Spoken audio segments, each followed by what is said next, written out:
Bisnes memang sangat penting untuk mempunyai simpanan yang banyak dan bertahan lama. Bagi orang bisnes yang menjalankan perniagaan, contohnya dia buat projek bazar Ramadan ataupun catering ataupun event organizer, simpan emas sebagai modal pusingan bisnes. Dan biasanya tuan-puan, duit modal hanya digunakan untuk sementara sahaja, iaitu apabila dapat projek.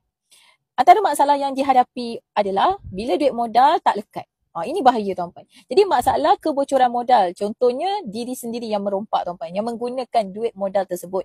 Dan bila simpan atau dibiarkan dalam akaun bank. Apa cara untuk kita selesaikan masalah ni? Adalah dengan cara kita ikat modal bisnes dengan simpan dalam bentuk emas. Jadi tuan-puan, bila kita dah simpan modal pusingan bisnes kita, kita bekukan dalam bentuk simpanan emas, ianya lebih selamat dalam bentuk emas berbanding kita membiarkan dalam bentuk tunai di bank.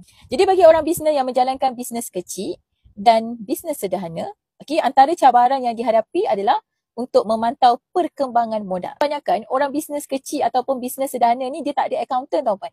Jadi bila dia tak ada accountant sepenuh masa yang menjaga rekod kewangan bisnes, maka duit keluar masuk hanya nampak atas kertas saja. Tak tahu duit pergi mana.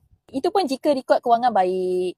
Tambah rumit jika projek tu overlap. Lebih mencabar nak kena pasti yang mana keuntungan, yang mana modal. Dari situlah ada kekeliruan berapa banyak sebenarnya modal bisnes yang kita ada. Beza kalau kita simpan dalam bentuk duit dan dalam bentuk emas. Simpan cash, dia mudah untuk membelanjakan.